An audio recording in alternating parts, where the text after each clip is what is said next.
Hello friend, आज मैं अपने पहली सिलाई क्लास में आपको यह बताऊंगी कि मैं सिर्फ लेडीज़ कपड़े सिखाने वाली हूँ।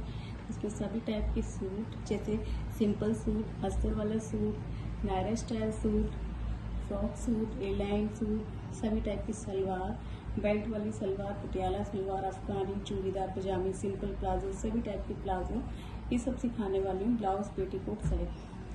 फ्रेंड, मैं सिलाई सीधे सूट से इसलिए सिखा रही हूँ क्योंकि जो फालतू चीज़ें हम सीखते हैं जैसे बेबी नैपकिन, झबला आदि, वो हमारे यूज़ में नहीं आता और उसमें हमारा वैल्यूबल टाइम भी ख़राब होता है। इसे हम सीधे सूट से सीखेंगे, लेकिन उससे पहले मैं आपको नाप लेना सिखाऊंगी। सिलाई सीखने के लिए किन चीज़ों की ज़रूरत पड़ती है। सिलाई सीखने के लिए हमें 5 चीज़ों की ज़रूरत होती है: इंची टेप, कैंची, न्यूज़पेपर और नोटबुक। फ्रेंड, नोटबुक इसलिए ज़रूरी होती है क्योंकि जो भी हम सीखते हैं वो हम अपनी इस नोटबुक में लिखते हैं, जिससे कि हमें हमेशा याद रहता है। काफ़ी टाइम बाद भी हम इसे नहीं भूल सकते। फ्रेंड, जो कॉपी है वो हमारी इस टाइप की होनी चाहिए, जिसमें एक साइड फ्रंट पेज है, दूसरी साइड आप लाइनिंग वाला पेज है, जिसमें इधर आप ड्राफ्टिंग करेंगे और इधर उसके बारे में लिखेंगे। फ्रेंड, आज मैं आपको इंची टेप से नाप लेना सिखाऊंगी कि हम इंची टेप का कैसे यूज़ करते हैं। फ्रेंड, इंची टेप में दोनों जगह नंबर लिखे होते हैं, आगे भी और पीछे साइड भी। यहाँ पे जो बड़े बड़े नंबर्स हैं वो इंचिस में हैं और जो छोटे नंबर हैं वो सेंटीमीटर में हैं।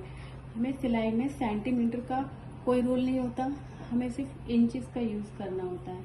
अब यहाँ पे आपको कैसे नापना है, देखिए ये है 1 इंच। इसके बाद जो बड़ी लाइन है उसको हम बोलते हैं 1.25 इंच। इसके बाद जो बीच 1 और 2 के बीच में जो ये लंबी लाइन है इसको बोलते हैं 1.5 इंच। अच्छा, 1.5 के बाद ये जो 1.5 के बाद एक जो लाइन है इसको 1.25 इंच, फिर 2 इंच, यानी कि 1 और 2 के बीच में यहाँ पे 3 बड़ी लाइन है। इसका मतलब होता है कि 1.25 इंच, 1.5 इंच और 1.25 इंच। उसके बाद हमारा आएगा 2 इंच। सिलाई में हमें सिर्फ इंचेस का यूज होता है, सेंटीमीटर का कोई रोल नहीं होता। फ्रेंड, सबसे पहले सूट या ब्लाउज बनाने में हमें शोल्डर और आर्म होल का सही नाप आना चाहिए। शोल्डर का नाप जो है वो हमारा बैक नेक की गहराई और चेस्ट के साइज पर डिपेंड करता है। फ्रेंड, अगर गले की गहराई जो है वो 4 इंच से कम है या कॉलर वाला गला है, तब हमें जो शोल्डर का नाप लेना पड़ता है वो शोल्डर जो है वो हमें नाप लेकर ही उसे निकाला जा सकता है, क्योंकि वो गला जो होता है वो फैलता नहीं है। जैसे अगर कंधा हमारा 15 इंच है तब शोल्डर हमारा 7.5 इंच लेना होता है। लेकिन अगर बैक नेक 5 से ज़्यादा गहराई का है तब नॉर्मली 5 से 6 के बीच में रहता है। अब ये जो साइज है ये चेस्ट के साइज पर डिपेंड करता है। जैसे अगर चेस्ट 36 है तो उसे हमें 6 से डिवाइड करना होता है, यानी कि जितना भी चेस्ट होता है उसे आपको हमेशा 6 से डिवाइड करने पे जो भी डिजिट मिलते हैं वो आपका शोल्डर का नाप होता है। मैं आपको एग्जांपल देके बताती हूँ। जैसे अगर आपका चेस्ट 36 है तो आपको उसे 6 से डिवाइड करने पे 6 यानी जो शोल्डर का मेजरमेंट है वो 6 इंच होगा। अगर आपका चेस्ट 34 इंच है तो आपको उसे 6 से डिवाइड करने पे 5.8 कुछ मिलेगा। जो डिजिट हमारा पॉइंट में चला जाता है उसे हम 5.5 इंच कर देते हैं। यानी अब हमारा 34 अगर चेस्ट है तो शोल्डर का मेजरमेंट हमारा 5.5 इंच होगा। अब जो हमारा आर्म होल का मेजरमेंट होता है वो हमारे शोल्डर के मेजरमेंट पे डिपेंड करता है, यानी कि शोल्डर हमारा जितना भी होगा, आर्म होल यानी मुड्डा जो होता है, मुड्डे की लेंथ हमें उससे आधा इंच ज़्यादा रखनी है। फ्रेंड, मैं आपको बता दूं शोल्डर क्या होता है। जब भी हम कभी सूट बनाते हैं तो सबसे पहले उसमें हमें कंधा नापना होता है।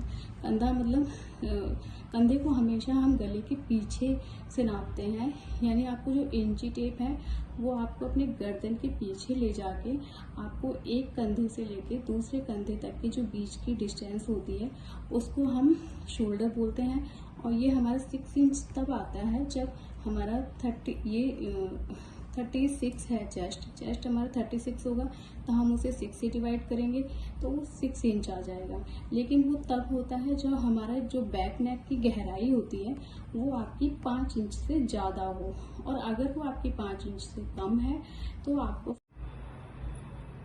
फ्रेंड हमारे पास ये हमारा एक सूट है जिसमें मैं आपको शोल्डर और आर्म होल के बारे में बता रही हूँ।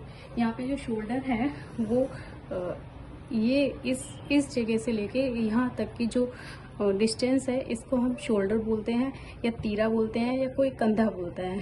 और ये जो मुड्डे हैं यहाँ से लेके यहाँ तक की जो डिस्टेंस है इसको हम मुड्डे बोलते हैं, यानी कि आर्म होल बोलते हैं।